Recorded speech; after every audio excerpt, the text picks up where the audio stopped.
खबर यूपी के बलिया से है, जहां बलिया के नरई थाना क्षेत्र के भरौली गोलंबर के समीप गणपत शाह के द्वारा खरीदी गई जमीन पर मकान बनाया था। घर में रहकर गुजर बसर करूंगा। तब तक गणपत शाह तबीयत खराब हुई है और उपचार के दौरान बक्सर में मौत हो गई। मृत्यु के बाद आज उनका श्राद्ध का कार्यक्रम NH 31 से सटे किया जा रहा है, क्योंकि उनकी खरीदी गई जमीन पर भाई की बहू ने किसी तरह से अपना नाम चलवा लिया है। जिसके बाद गणपत शाह की मृत्यु के बाद मकान पर ताला जड़ दिया गया है। जब श्राद्ध का कार्यक्रम किया जाना था, लेकिन ताला बंद होने की स्थिति में सड़क से सटे किया जा रहा है। ये मामला SDM कोर्ट में विचाराधीन है और कोर्ट ने कहा था कि मौके की यथास्थिति बनाए रखने, लेकिन भाई की बहू की दबंगई ऐसी कि चचेरा के ससुर के घर में ताला जड़ दिया और सड़क पर श्राद्ध करने पर मजबूर हो गए। गणपत शाह के बेटी और दामाद भाई की बहू ने बार बार धमकी दे रही है। स्वर्गीय गणपत शाह की दामाद और बेटी जान से मारने की दी गई धमकी। बाइट बबीता गणपत शाह की बेटी। बाइट भगवान प्रसाद गणपत शाह का दामाद। मेरा नाम भगवान प्रसाद है, मैं बक्सर के रहने वाला हूँ। आज किस तरह का कार्यक्रम रहा? ये कार्यक्रम श्राद्ध का कार्यक्रम है। मेरे स्वर्गीय गणपत साहब मेरे ससुर जी हैं, उनका कार्यक्रम ये चल रहा है और ये कार्यक्रम जो है हम लोग रोड पर कर रहे हैं। ये इनके घर रहते हुए इनका अपना घर बनाया हुआ है। ये 40 साल से इस घर में रह रहे थे, यहाँ पर ये अपना व्यवसाय कर रहे थे। इसके बावजूद भी ये कार्यक्रम जो है रोड पर हो रहा है। कारण कि हमारी जो है जो उनकी भवा है, हमारी ससुर जी की जो हमारी चचिया ससुर जो लगेंगी, उन्होंने ताला मार दिया है। उन्होंने ताला मार दिया है और कह रही हैं कि मैं नहीं खोलूंगी और कार्यक्रम नहीं। हालांकि सारा सब जमीन का जो है उन्होंने इनकी संपत्ति और इनकी भाइयों की संपत्ति, हमारे ससुर जी 4 भाई हैं, चारों भाइयों की संपत्ति उन्होंने अपने ससुर से लिखवा लिया है। अपने ससुर से लिखवा लिया है और वो ससुर जो है 80 साल के वृद्ध थे।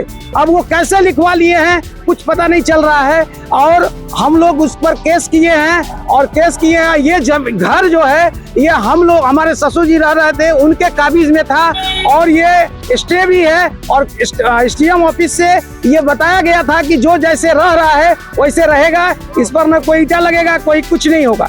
लेकिन ये हम लोग उनकी तबीयत खराब होने के कारण उनको बक्सर ले गए। बक्सर ले जाने के बाद अब उनकी तबीयत बिगड़ी, उनके सदर हॉस्पिटल में देहांत हुआ और उसके बाद में क्योंकि सबसे प्राथमिकता होता है अंतिम संस्कार के लिए उनके घर वालों को, और उनको घर वालों को मैंने सूचित किया। घर वालों को सूचित करने के बाद भी वो लोग नहीं आए। शाम को 5 बजे तक इंतजार करते करते हम लोग अंतिम संस्कार किए। हमारे लड़का उनका अंतिम संस्कार किया। उसके बाद हम लोग 10 दिन वहाँ करने के बाद में उनको कहे थे वो कि हमारा जो है अंतिम संस्कार भरौली में ही करिएगा आप। हमारे पंडित जी का भी नाम बताए थे, सब कुछ वो बता कर गए थे। वो बहुत कुछ बता कर गए हुए हैं और ये चल रहा है। हमने कहा कि एक श्राद्ध कार्यक्रम कर देंगे, करने के बाद में क्योंकि उनकी यहाँ पर आत्मा है, यहाँ पर आप हम लोग जैसे कि जानते हैं हम लोग हिंदू में कि पूरे 13 दिन आत्मा भटकते रहती है, तो और उनका भी अंतिम इच्छा था कि हमारा श्राद्ध कर्म जो है हमारा भरौली चट्टी पर हो, क्योंकि उनके जितने मित्रगण हो, जो भी लोग हैं, सब लोग भरौली में रहते हैं। बक्सर में जाना संभव नहीं था,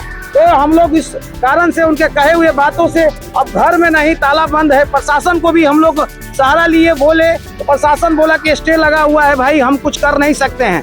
तो हमने ठीक है हजूर कोई बात नहीं है, रोड पर कर सकते हैं। बोले हाँ हाँ आप रोड पर कर सकते हैं। तो हम लोग आज कार्यक्रम रोड पर कर रहे हैं और हमारा ये सारे समाज लोग हैं, किसी भी समाज से पूछ सकते हैं, सभी लोग यहाँ गवाह हैं, सभी लोग जानते हैं, सभी लोग हाथ जोड़े, बड़े बड़े लोग आए, सारे पंडित जी से लेकर के सभी लोग कहे कि नहीं उनको करने दीजिए, हम ताला लगवा देंगे। तो जब श्राद्ध कार्यक्रम खत्म होगा सुबह में ताला लग जाएगा, आप अपने घर हम अपने घर। लेकिन वो एक बात किसी की नहीं सुन रही हैं, बस कही कि नहीं ताला रहेगा और वो शामिल भी नहीं है, कोई परिवार उनका शामिल नहीं है।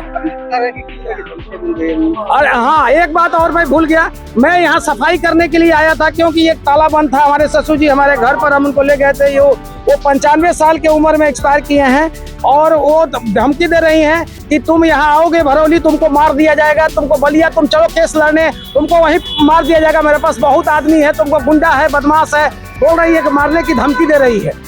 एक बार मैंने इसका बयान भी दिया हूँ आपके नरही थाने में। इसके बाद मैं आज भी कर रहा हूँ, ये परसों दिन सभी लोग सुने हैं यहाँ पर कि हम तुमको मरवा देंगे। जी डर तो जरूर लगेगा, समय को देखते हुए डर जरूर लगेगा, क्योंकि मुझे बलिया जाना पड़ता है, हमारी वाइफ पत्नी को जाना पड़ता है, केस के लिए जाना पड़ता है, बहुत डर है। लेकिन सरकार तो कह रही है कि जो माफिया है वो माफिया ये है नहीं, ये तो बात हो है। अब ये बारे में मैं बता नहीं सकता हूँ। मेरा जो मामला है, अब ये जो है घर का ही अपने परिवार का मामला है। एक भाई ने अपने पूरे संपत्ति, 4 भाई का संपत्ति एक अपने पत्नी को लिखवा दिया। ये बताइए कैसे संभव है? क्या जरूरत पड़ा उनको कि ये सारा संपत्ति कहीं नहीं हो सकता है? ये कहीं नहीं, वो दुर्योधन का काम कर रहे हैं। क्या नाम है आपका? कविता, कहाँ की रहने वाली है? यही भरौली का। अभी किस तरह का कार्यक्रम चल रहा है? ये मेरे पिताजी का श्राद्ध चल रहा है। किस सड़क पे आप लोग कर रही है? मेरे पिताजी का घर में मेरी चाची ताला लगा दी है, आपके ऐसा क्यों? कहे नहीं करने देंगे। पिताजी का श्राद्ध घर में नहीं करने देंगे। पिताजी का घर है तो आपके साथ क्यों नहीं करने दे रही है? क्या बता रही है वो? केस चल रहा है। केस चल रहा है। हाँ, रूम पे चल रहा है केस या और जमीनों पे चल रहा है? सब जमीनों पर चल रहा है। तो वो आखिर वो क्यों ताला मारी है? बोले कि नहीं करने देंगे। कितनी दिक्कत हो रही है अभी? बहुत दिक्कत हो रहा है। हम लोग का खुद रोड पर अपना ही कर रहे हैं, श्राद्ध पिताजी का कर रहे हैं। क्या इसको लेकर आप शिकायत की आप लोगों ने कि आखिर इस तरह के कार्यक्रम जो हम लोग सड़क पे कर रहे हैं, पिताजी की जो जमीन है, इसको लेकर किसी अधिकारी, उच्च अधिकारी से आप लोग शिकायत किए थे? हाँ, ये थे, कोई सुनवाई नहीं है। कोई सुनवाई नहीं। कोई सुनवाई नहीं है।